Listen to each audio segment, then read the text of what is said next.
Started. Fantastic. Good morning, good afternoon, or good evening, and welcome back to Slave Ages Podcast. I'm your host, Preston Frazier. On this very special episode, I am thrilled to interview Danny Ayala about his wonderful new album, which is called Only Fools Love Again. He's a copy of that album, Yeah. vinyl copy, which absolutely wonderful album. Danny, how are you? I'm doing great. I'm over here in Denver, Colorado, around about.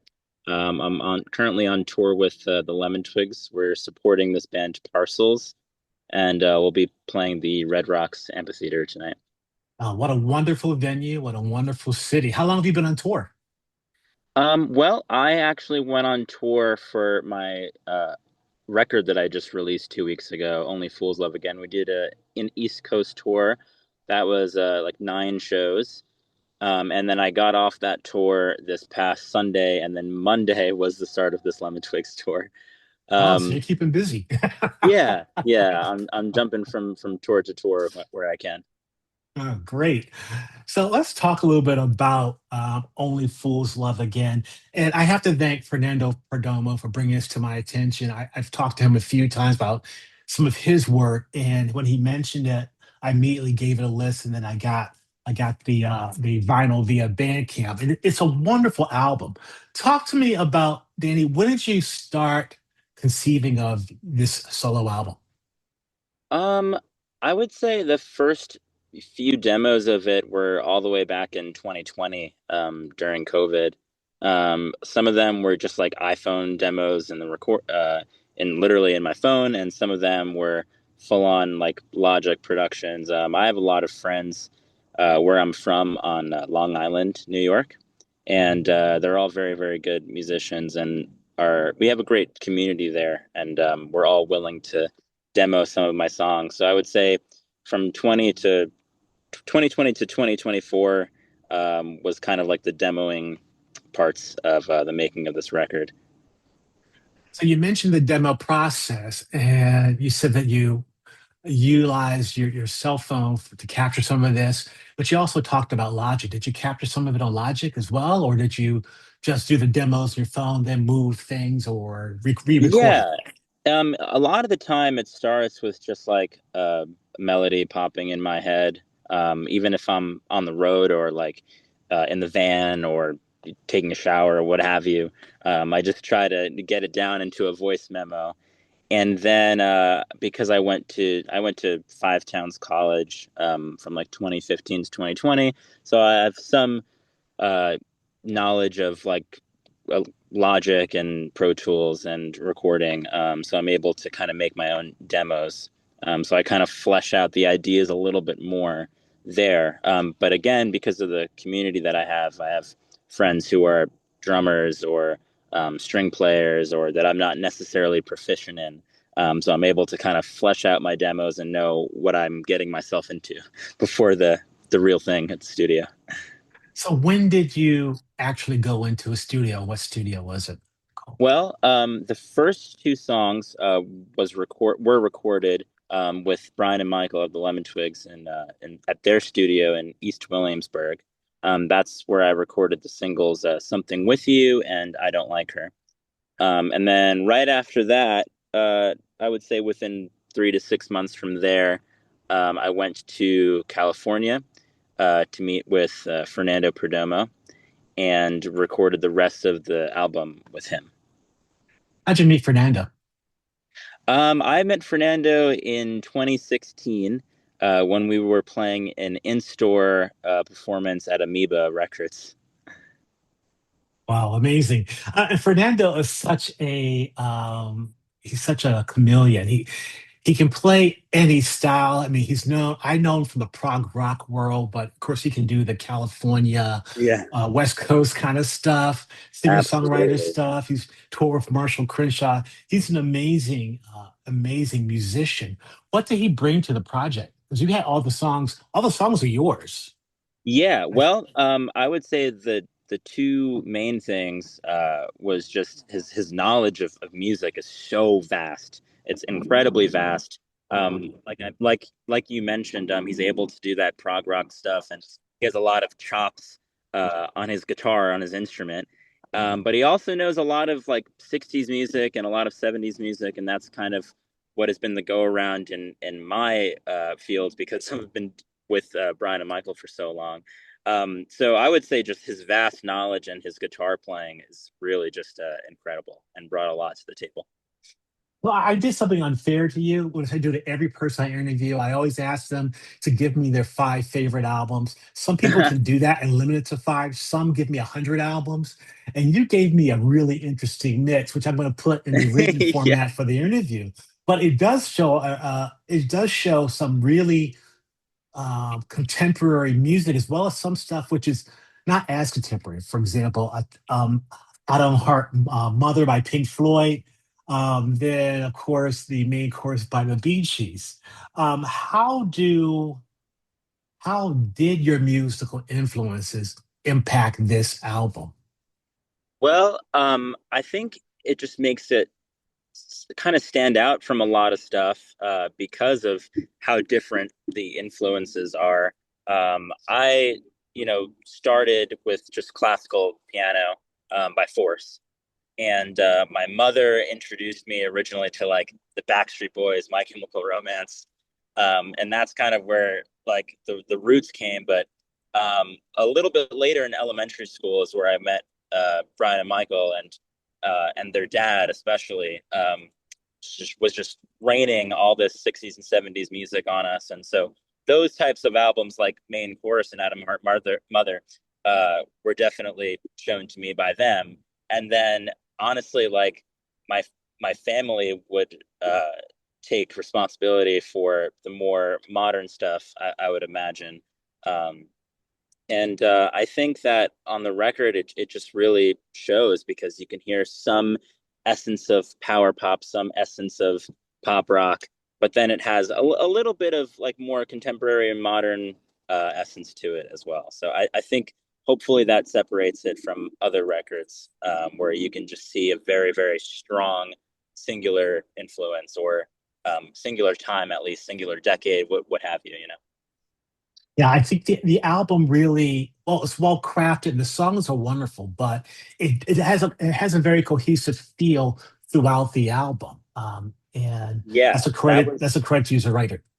Yeah, I was just gonna say that I thought at the beginning that that would be very difficult, because Oh. I recorded some of the records with Brian and Michael. I recorded some of the records with Fernando, and a lot of the songs are almost of different genres rather than just a different producer. But it was really in the end, it came all together at Bug Sound Studios with Paul D. Millar, who did some finishing touches on the production of the record and also mixed the record. And I think he really honed it all in and made it sound cohesive. Oh, absolutely. It does sound cohesive and the songs are wonderful. What inspired you to write the songs on the album? Oh no, let me rephrase that. How long have these songs been gestating for you? Did you, Well, uh, to me, it's not a concept album, so to speak. But it does pertain some sort of relevance to my life of the very literal title of Only Fools Love Again. It's very clearly about a past relationship that didn't go well, and then the fruits that I have taken into my next relationship or what have you. But this term that I kind of not term, but these words that I keep on using is like metaphorically literal, which I know is like an oxymoron, so to speak. But like for example, that song Pluto um, is very much so a metaphor for my real life girlfriend whose Instagram handle is Spacey Bass Babe. So it's like all these songs that could mean something to one person but mean something else to somebody else. But the songs do pertain to me directly, and so there's nothing to hide, but I do try to hide it anyway. I mean, but the first track on the album was "I Was Wrong," Yeah. and that is so. I mean, it's bare. I mean, it exposes the writer, exposes the singer. Tell me about that song. How that come about? Yeah, well, that song is about me just being afraid to emote and kind of just like being still and comfortable being emotionless, so to speak. Um, and I guess eventually I found out I was wrong to do that, and so it's a lot of this is like the very common love story, but just from a different perspective, I suppose. Well, I mean, you could love is love, and it's of course individual to the person. But we've been writing love songs since we've been writing songs. Exactly, exactly. Yet something about these songs resonates with the listener. It's partly because of your lyrics, obviously, partly because of your voice, and partly because of the arrangement and production. Because it does, I mean, the first song jumps out, it stands out, and it's memorable. It's hook filled. Another piece, I guess this should be a question here somewhere. Another piece is how you arrange them and play them, because it really is a organic recording. And Yeah. of course, you're a multi-instrumentalist with the Lemon Twigs. You play bass and keyboards on this album. You play almost every instrument. uh, Yeah.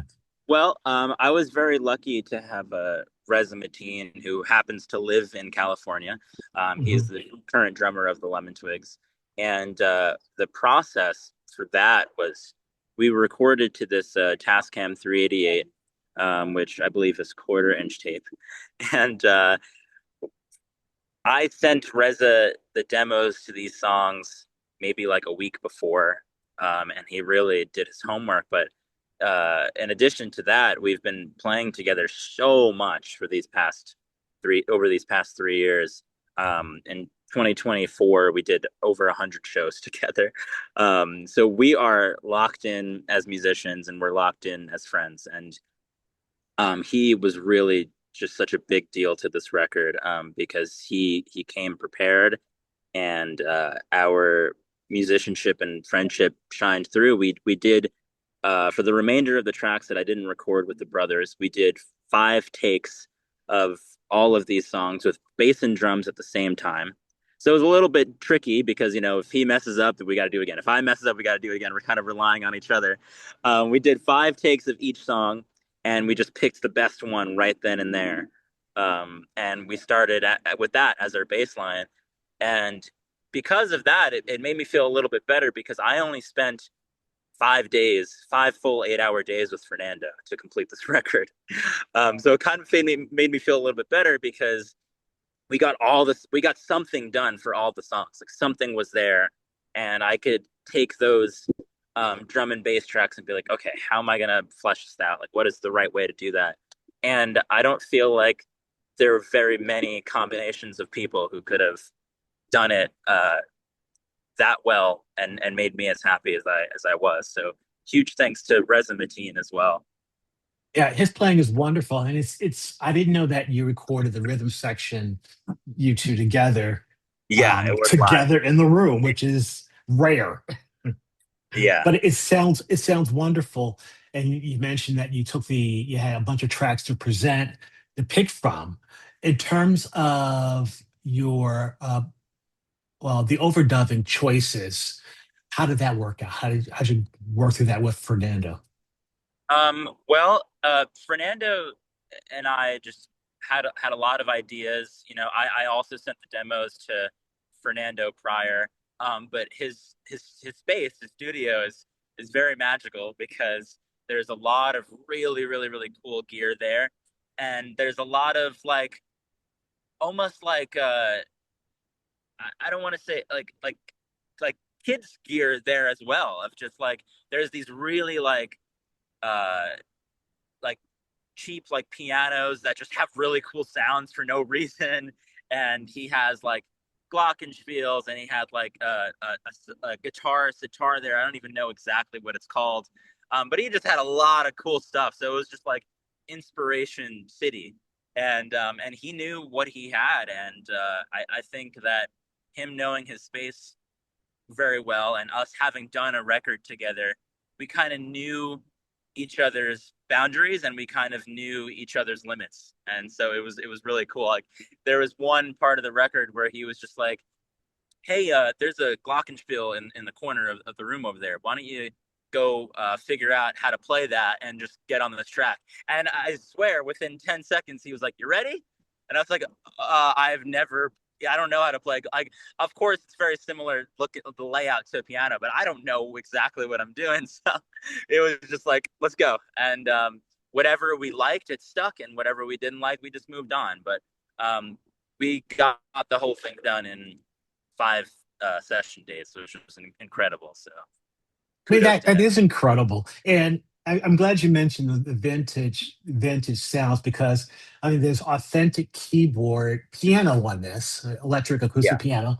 yeah, There are so many good, beautiful keyboard textures, and then there is a wealth of guitar on this album. A lot of it's played by you, yeah. and some is played by Fernando as Um, well. yes, yes. Yeah. There was a piano there. And there was a Wurlitzer piano there. Fernando has about 40 guitars in his studio, and like again, he just knew which guitar needed to be on which track, and it was just a wealth of knowledge that helped out a lot. Yeah, it sounds wonderful. So let me ask you, if I can, about a few of the songs on the album. I know we have a few more minutes Yeah, left. Let's go to the second song, Something with You. Could you tell me about that song, how it became, how you wrote it, and then how you recorded it, what it means? yeah. That's one of those songs that started as a voice memo, and in in my opinion, it takes inspiration of a Lennon-esque melody. And I was writing a lot of songs that had complicated chords, complicated melodies, as my peers would of Brian and Michael. And for one or two songs, I just wanted to write something a bit simpler because I feel like sometimes you can get a really timeless melody out of that. Mhm. Sometimes less is more, as the saying goes, and I just felt like with a chord progression that I was very familiar with and was easy to do, that I could make a timeless melody, and that's kind of what I wanted to do. And uh, while I was showing at the beginning Brian and Michael all these demos because it was the idea to record most of the record with them at the beginning, um, they kind of picked that song and was like, we want to do that song. That was one of the songs that stood out to them, and I knew that they would be right for it and they would get it right on the first try. So I was very very happy with that one. But Yeah. that's one of those things where I have a lot of these modern inspirations, but largely due to them, I have this huge background in that '60s style and that timeless melody writing, and I really owe a lot to them for this record. Yeah, it sounds wonderful. I'm going to go to probably my second favorite song on the album, which is actually the next song. I Don't Like Her. Uh,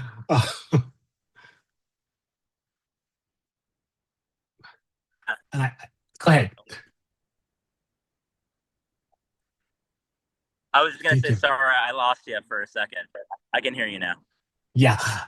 The song I Don't Like Her, I know we touched on that a little bit. Could you expand on how that song came about and also the process of recording it? Yeah.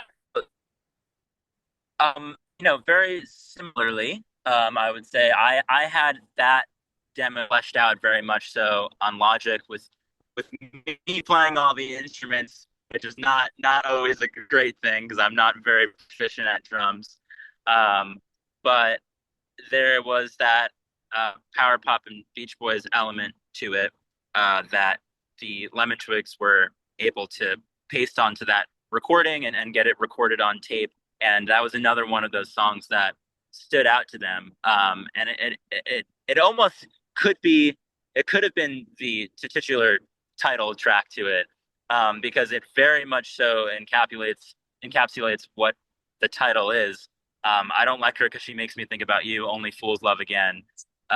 It's like it's very much so gets back into that uh writing of like, what can I take from this relationship and bring it to the next, like, is this going to even work out?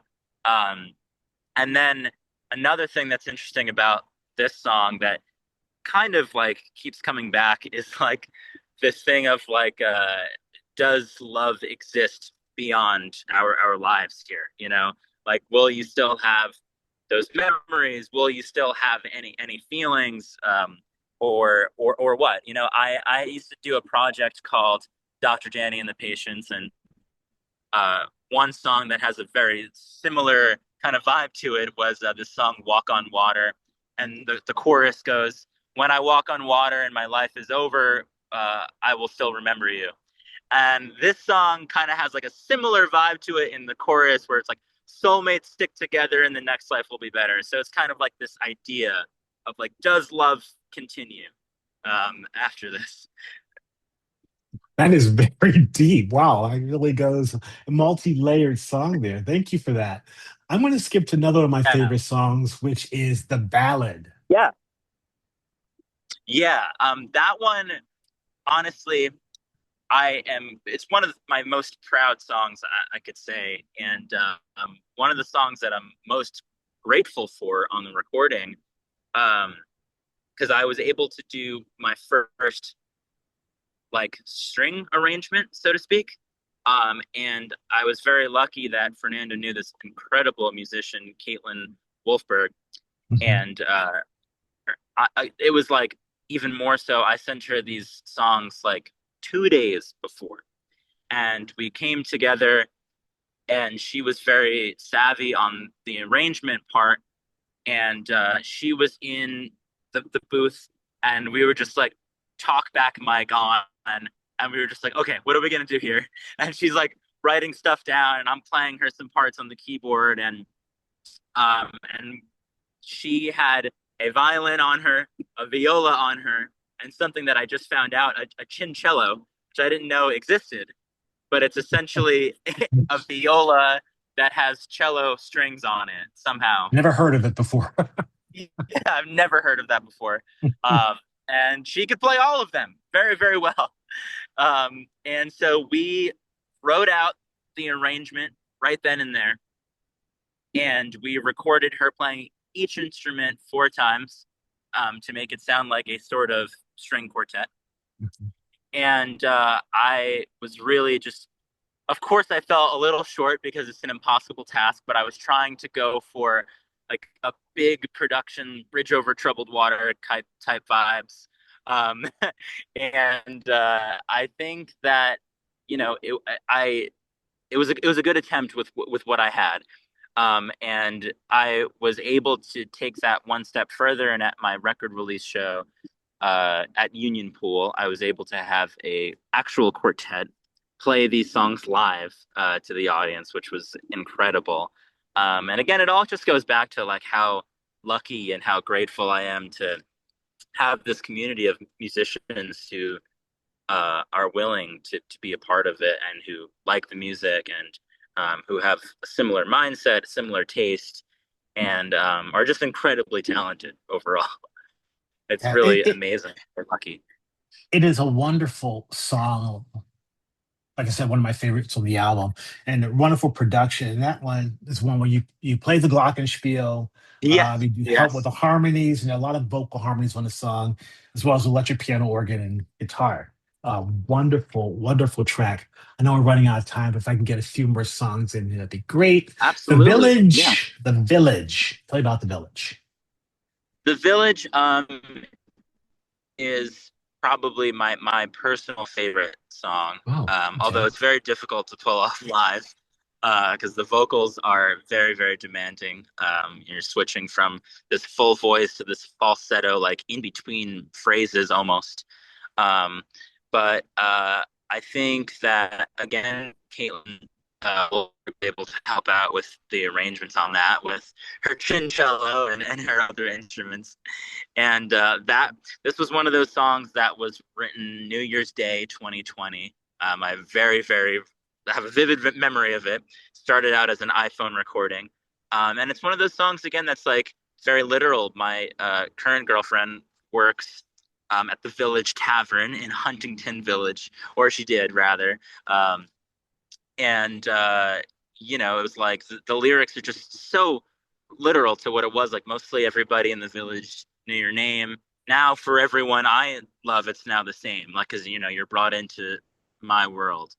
The lyrics are just very very exact. Although someone think of it as just like, oh, it's just this random village he may have visited once. Like, no, this is actually this is very real. This is like a place that's less than an hour from where I am that I frequent, and it's very literal. Again, I keep coming back to that word a lot. But the lyrics pertain to me directly, and it was one of those songs where I had it demoed, and the timings just didn't work out for me to be able to record it with Brian and Michael. But Brian did give me a hand in some of the arranging of that song, and mostly just some advice on how to really rein in the song so that it doesn't trail off too far. Just kind of Mhm. reining it in and getting the message out quickly and effectively, which he's one of the best in the business at it. And then again, just with the choices that Fernando and I made, something I'm really, really proud of. Yeah, it's a wonderful song. The next song on my list is uh, has a different production motif to it. Pluto. Yeah, Pluto. It's wonderful song. Yeah, that is definitely the one that stands out because it is very much so of a different genre to the rest of the record. Um, I guess the inspiration that may have come from it is Lenny Kravitz. One of his songs, "Fly," has a very similar vibe to it, and I don't know if it's called "Fly" or "Fly Away with Me," or I can't remember the exact title. But that was one of the songs that I took inspiration from, and again, it's like I'm not very proficient on the guitar, so it's one of those things where the chords are very, very simple, and I wrote this guitar lick, and it's this lick that is maybe interesting because it's not something that a proficient guitarist would come up with. And but then, I brought it to Fernando and he just shred all over it. So it worked out. Um, yeah, this song had a couple of iterations to it. I did a recording by myself. I did a recording with this band Sunflower Bean that I used to play in. Then I did a third recording with Fernando. I'm hoping to maybe release the other two someday because they're all very different. Um, but as I had mentioned before, Space, yeah, how come you don't want me? It's the exact Instagram handle. These are like direct inspirations. Um, and it's one of those songs that showcases that my taste extends far beyond the 60s and 70s music that I'm always involved in. And again, Fernando's vast knowledge of like music in general, just like all these genres and all these decades, he just knew what to do with the song, and he made it almost like two bars, um, and it just goes to show as well Reza Batin and his um, flexibility with what he can do. Song and this record kind of stand out, is that you know jack of all trades, so to speak. Me myself, it may be I could play all these instruments a little bit, but some of them more proficient than others. So again, I'm very very glad that Fernando and Reza are just so good at their instruments and so good at being flexible and being able to play in different genres, different feels, and et cetera, et cetera. Yeah, I think you're really being honest. As the your playing is wonderful. Your vocals are unique, interesting, and the songs are great. So you mentioned you had an album release show, and now you're back on the road with the Lemon Twigs. Any upcoming solo shows in the near future? Well, I nothing's booked yet, but I could say almost for certain that within the next before 6 months from now, I'll have another tour on the horizon, whether it be another East Coast tour, another West Coast tour, or I just found out actually that a few stores in Japan the record sold out, Wow. which is very interesting. I don't know exactly how that happens, but so maybe even some shows in Japan that'd be really really cool. But I could say for certain that I'll be back on the road before spring's end. And how long is your Lemon Twigs tour going to go? Yeah, we're out here until Halloween Day, until October 31st. It's particularly poor, but I am fresh off of another tour, so it's a little bit long for me, but that's okay. I mean, I love what I'm doing here. Parcels is a great puts on a great show, and I was a fan of them before this tour, so again, very very grateful. And it's been really fun. So I'm happy to be out here and happy to keep doing it. Great. That sounds fantastic. I hope that when you do your solo tour, I get to see you. I'm down and outside of Atlanta, Georgia, but I go up to the Yeah. East Coast a lot. I go up to Chicago a lot. Danny, only Fools Love Again is a wonderful album. Is there anything else you want to add? Um, I guess just my usual catchphrases of nothing but love, good vibes only. Love is love, and however you can find that, seek it out. It's there.